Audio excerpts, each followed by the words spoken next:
Stressful events and anxiety in that area as well. So, very big welcome to everybody. And I'm going to look forward to one of the best endocrinologists in all of Australia. He's booked out to February. He's got one of the most incredible reputations as a specialist, and all of his clients are singing his praises, all of his own patients are singing his praises. He's the most referred to man in the field. Part of his preparation to be the most sought after specialist in Australia, though, was studying, researching, continually giving good work, continually upholding the goodwill of his business, and I'm sure he has visualised himself being as successful as he can be. We'd like to thank him for donating his time tonight. Welcome, Dr. Stephen Thornley. Thank you, Brett, for that extremely kind introduction. None of it's true, of course, but anyway. And this is the first time I've been here. I've driven past you about 50 million times, but it's a very impressive setup in here. And I especially enjoyed the preamble. I wasn't expecting a lady with a walking stick to do all that. Very impressed. So if I ever need a black belt to come and help me in my practice, I know where to come. The stressful event that Brett alluded to was a second last patient tonight, patient number 36, who decided to try and overcome the restaurant. So, which was exciting, but we managed to get her off to hospital. So it caused a slight delay in me preparing my little talk for tonight. I'm going to talk briefly about diabetes prevention, but most of all about the importance of exercise in preventing diabetes and treating diabetes if you've already got it. And I guess there's also the many other benefits of exercise. We'll be hearing about those later on from speakers as well. Just to tell you what we're up against in terms of diabetes across the Western world, we are dealing with an absolute epidemic. I mean, Brett is correct. I looked out to February, we cannot look up to any my practice, no matter what, it's just an epidemic. In Australia, there are 1 million diabetics, a population of what, 22, 23 million. 400,000 of whom don't even know that we've got it. So, I mean, that's just a horrific statistic. But we're not the only ones. China has 98 million diabetes. And that's because China is following us down the path of more Africa, more Westernizing. McDonald's is there, KFC is there. So we are dealing with a worldwide model. And it's having impacts in terms of health. I mean, for the first time in 100 years, it's predicted that life expectancy across the Western world is going to reduce. The American military now have trouble attracting recruits because the people who apply to join the military are too unhealthy. So, in terms of finding people to go and fight in Afghanistan, we're having problems because the Americans are just too unhealthy, too overweight. So, we're dealing with a major problem. So, as I said, in Australia, there are many with diabetes. The majority of them have type 2 diabetes, which is genetic and then exacerbated by lifestyle. Too much of the good stuff, too much of the good food, and not enough exercise. And in fact, if you look at what really is driving this epidemic, everybody blames food. You turn on the TV at night and, you know, there's ads for Weight Watchers and Jenny Craig and this and that. You know, Magda Savansky losing weight and, you know, living happily ever after she does a course of whatever. I actually believe that the diet's important, but what's really changed across the Western world, Australia especially, over the last 30, 40 years is that we stopped moving. You think about what people did 30, 40, 50 years ago in terms of incidental exercise. I'm not talking about gyms, I'm talking about just day-to-day routine and what we do now. And that's where the problem is. And in fact, there is data showing this. I've got this wonderful slide that I show the GPs when I do talks, and it looks at the percentage of passenger journeys taken by car in a country versus the rate of obesity. And it looks at France versus the United States. So in France, 40% of journeys are taken by car, which means 60% are taken by foot or public transport. Their rate of obesity is 10%. In the United States, and we're the same as the United States, it's 90% and 30%. There is a linear relationship between how often we get behind the wheel of a car and how overweight we are. All makes perfect sense, doesn't it? So I think that's where the problem is. Unfortunately, we love the quarter acre block, we like having our car, we like spread out cities, and therefore the car is king and we don't move. Go to a European city and it's quite striking. Get on the metro in Paris and you don't see overweight people to the degree you see them here. I mean, it's starting to get worse in Europe, but certainly you don't see it. And from my perspective, I'm overweight. Every time I go to Europe, I eat whatever I like, and I come back there every time. Because you just walk and walk and walk and walk. It's part of what you do there. So I think the lack of exercise is the big problem. And how do we deal with that? I mean, it's not practical to tell people to stop using their car. We were talking before about living in Sylvanian waters. I mean, if you live in Sylvanian waters, you want to do something, you want to go and get the groceries, you've got to hop in your car. You can't just, walk down the road because it's quite a long walk. So, I guess that's where setups like this are just so wonderful, because it gives people the opportunity to get out there and exercise and get fit and do so in a very scientific way. So I think this is a great setup, and congratulations to Brett and all his staff on the setup, and also expanding it in Bellissy. And I certainly encourage my patients to come to places like this. And when they do, there's often a lot of resistance because they're busy, they're time poor, they're tired, they don't feel like exercising. But when they finally do, they feel so much better. And the benefits are striking. Let's talk about diabetes prevention. It's the biggest subject in my specialty, partly for selfish reasons, because I don't have time to play golf. I work ridiculous hours in my practice, and I'd love it if I got a bit quiet in the future, but the projections are that I'm only going to get busier, because the prevalence of diabetes across the Western world is going to increase exponentially in the next 30, 40 years, especially with the ageing population. So you don't just wake up with type 2 diabetes at the age of 50. It's a continuum. You're born with the wrong genes to the wrong parents, so there's a genetic component. You live in the wrong environment, which is Australia. Your parents feed you McDonald's, you don't move enough. You get overweight, you become what we call insulin resistant. That is that your cells don't recognise the action of insulin, which is designed to, it gets sugar in your cells after you eat. So you have to make extra insulin to keep your blood sugar normal. That exacerbates the weight gain. You get to a stage where your pancreas starts to fail, and you get what we call so-called pre-diabetes. It's like a borderline situation before you actually get to diabetes. In Australia, 1 in 7 adults over age 25 have type 2 diabetes. About 1 in 4 have pre-diabetes.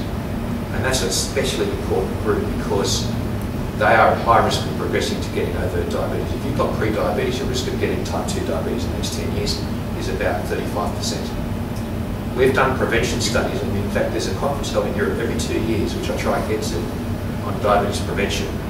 And it's been consistently shown, whether the study is done in Finland or America or India, if you get people to exercise for 30 minutes a day, that's all, 30 minutes a day, you reduce their risk in that setting of getting diabetes by 60%. And that's massive. I say to people, if with this so-called pre-diabetes, I've got a drug that will reduce your risk of getting type 2 diabetes by 60%. They go, wow, doc, what is it? Give it to me. Write it down the script. Exercise. Absolutely. So that's why setups like this are just so important, and it should be a key part of the treatment of anyone who's got so-called pre-diabetes. But I go further than that. Anyone who's so-called insulin resistant, anyone who's overweight, it is just so important to get out there and exercise. So I think that's why it's important. But what about if you've got diabetes? Well, I'm a physician, and physicians are trained from birth to prescribe drugs. I'm really good at prescribing drugs. You come and see me, I can write scripts for 5 new tablets in one consultation. Fix your diabetes, fix your blood pressure, fix your cholesterol, fix your erection problem if you're a man. I'll give you a bit of Viagra. We did a poly pill that has all these things in one tablet, a bit of Viagra, a bit of cholesterol drug, except to fix all the problems. But the longer I'm in this game, drugs are important, and the drugs certainly work, and they certainly improve outcomes for people with diabetes. But if I pump people full of drugs, we don't do the lifestyle stuff, we've only done half the job. So I think a program such as this is hugely important, and it's actually supported by government, not as much as myself and Brett would like. You can get these things called care plans if you're pre-diabetic or diabetic, where you get Medicare reimbursement for 5 visits a year. In the ideal world would be a lot more than that, but anyway. But I think that's a very important part of the management, and it goes further than just helping the diabetes. It helps the blood pressure, it helps the cholesterol, it improves the blood flow around the heart, and of course it encourages weight loss, change in body composition so you lose fat and build muscle. It also helps the mood. We'll be hearing about that tonight from our black belt expert over there.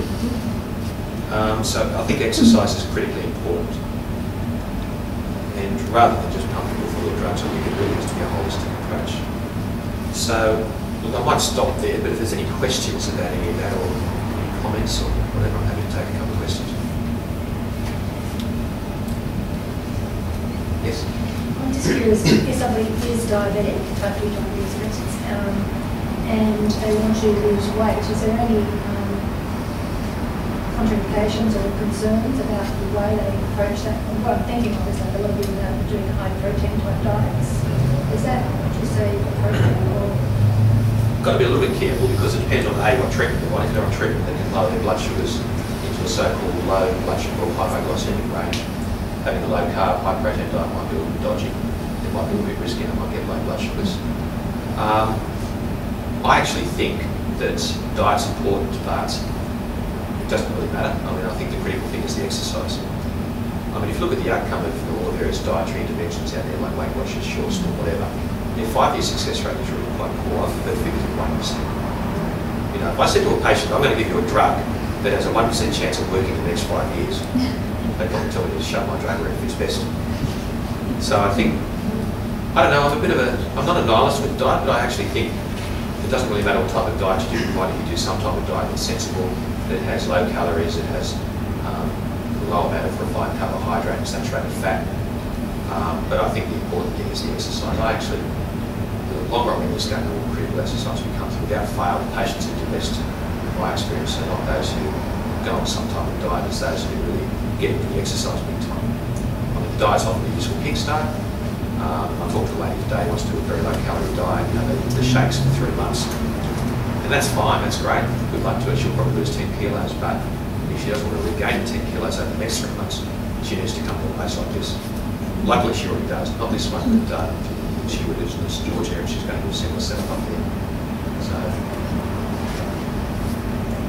So, for someone that does develop lifestyle or type 2 diabetes, once they're diagnosed with that, how long can you assume that getting into a good gym-based routine, the turnaround time for them to start managing their insulin levels and their insulin resistance levels, how long before they can sort of, you know, turn that back on its head and start getting back up into healthy blood sugar levels and things like that? Look, it's an excellent question, and the answer is extremely quickly. I think, again, one of the misnomers out there, and it comes from media portrayal of people around the weight gain, Jenny Craig losing 30 kilos, is people often have this preconceived notion how much they need to lose. And it's often based on not a health perspective, but a cosmetic perspective. You know, so they want to get back to being, you know, their size 10 wedding dress or whatever. From a health perspective, you can get massive benefits in terms of insulin resistance, in terms of lowering your blood sugars and blood pressure, just with very modest weight loss. I've got heaps and heaps of patients who basically the difference between them being a well-controlled type 2 diabetic and a poorly controlled type 2 diabetic is 4 kilograms. Now 4 kilograms is negligible, that's nothing. I mean, you know, tell someone to lose 4 kilograms, anyone can lose 4 kilograms, but that 4 kilograms has massive metabolic benefits. So it might be what they want to do cosmetically, but from a health perspective, you see benefits pretty quickly by, you know, losing a couple of kilos. And even if you don't lose kilograms, if you start losing centimetres and change body composition by turning fat into muscle, like one of those machines over there, the benefits are enormous and they're very quick. And I've had patients come here who basically have been told by me, you need insulin, and they go back at that for a joke. I'm going to go and see Brett and get an exercise program, and Brett's getting them off insulin. So I guess that's the take-home message. You might have several goals in your own head for what you want to do in terms of weight loss, but to achieve a major metabolic benefit, the weight loss is often pretty minor and quick. Awesome. It's Brett. How comfortable are you reducing people's medicine regimes when they're on blood pressure medication or cholesterol medication, but with copious amounts of fat loss, lean muscle tissue activation and improved metabolic function, and we start to see their HDL, their good cholesterol levels go up? Yep. How comfortable are you actually bringing people off medication? Extremely. I mean, it depends on their circumstances. I mean, there might be some situations where, for example, if you're on a cholesterol tablet, that we leave you on no matter what. For example, if you've had heart disease, you've had stents put in your coronary arteries or whatever. If you've got established vascular disease, we might just leave you on medication. But I think absolutely. I think if you really get the lifestyle things down pat and you change body composition, you lose weight, it often is feasible to get people off medication. The most dramatic and radical way or situation we see that is a patient who has surgery to lose weight. You know, I've seen patients go to hospital on 6 different drugs and come out on nothing, you know, a few days later. So, yeah, I mean, I always favour optimising risk factors for vascular disease and diabetes by lifestyle rather than pumping people for drugs. Absolutely. Is Is there a link, is it a genetic link or like link between diabetes and depression? Like some people with diabetes drugs are on from depression. Is it a genetic link or is it just the fact that you've got it, it's bad because it... These are good questions. Look, I think there's a huge interplay between diabetes and depression. People with diabetes have 3 times the rate of depression in the population. It's so important that the American Diabetes Conference every year, there's a whole stream which is purely related to psychology and diabetes. And there is such a thing as diabetes psychology, so I hold my practice, and that is still becoming for diabetes. There is a huge interplay. And the reasons for this are many. I mean, number one, it's a frustrating disease. You know, we're telling you you can't do this, you can't do that. There's a bit of a guilt impact with the common source of probably the long parents and that's the risk of the long body, which is Australia. And if your blood sugars aren't right, that also exacerbates depression. It leads on to non-obvious on brain chemistry, so that more likely to get depression. So the two feed on each other. If I get somebody coming to me who's depressed and got full control of diabetes, the first thing to do, I don't even look at diabetes. I just try and fix the liver. Because you won't fix the diabetes until you fix the liver. So there is a definite interplay for both. And that's for both type 1 and for type 2. Type 1 is actually just as well. And we improved our liver. It's amazing how many so many patients have depressed and diabetes. And it's important because it allows you to diagnose the depression. At that stage, it's actually found that the patients who go to a diabetes clinic in a teaching hospital, only half of the depression is diagnosed by and that's because the endocrinologist who might diagnose them with behavioural science and do medical school, or receive diabetes education, that's the background psychology. They're not trained to do this, but it is useful to strengthen depression in many ways like diabetes. I guess the other issue is that once we diagnose them, a lot of the treatments for depression are put on back as well, so I've got to be careful there as well. It's a very important area. It's an area which I'm interested in. It's a great question. Yes. You mentioned a few industries that are fighting diabetes, such as yours, the drug companies, fitness industries. Would you say the fitness industry would be the biggest industry that's fighting diabetes? And if diabetes is going to increase in the future, is there a gap in the industries that are fighting? Is there some other industry that we need to add to those as well? That's another good question. I think look, they're all important, and I think there is a shortage, certainly in my industry, with diabetes, there's a shortage of endocrinologists and medical educators, which is actually worse in Australia. The fitness industry is critical, but I think it's underutilized. It's underutilized for a few reasons. Number one, there's lack of reimbursement by government. Two, people are reluctant to get out of their armchair and actually go and get into a gym program. But I think in the future it's going to become more and more important. Especially people with pre-diabetes. I mean, if we can reduce the risk of people getting diabetes by 60%, then all of those patients, in my opinion, should be offered some sort of exercise program. But it's interesting, if you pick up the papers and you look at what the media says about exercise programs for overweight people with diabetes, they bag it. They basically say, well, these people got themselves in a situation they should pay for themselves. But I think we're going to save a lot of money in terms of the National Health Fund if we prevent diabetes in the first place. And I think finally, the area that we really do neglect very badly is the psychology. A lot of people who are overweight know the theory, know it very, very well. They've been to dietitians 20 times, they might have seen an exercise physiologist. They know what they need to do, but there's this psychology that needs to be doing. So I think we need to really expand the access to psychology services. Unfortunately, of course, our current government has actually reduced the access to psychology services and half the amount of money and other things that we need to a psychologist or something like that. I think that's very, very interesting.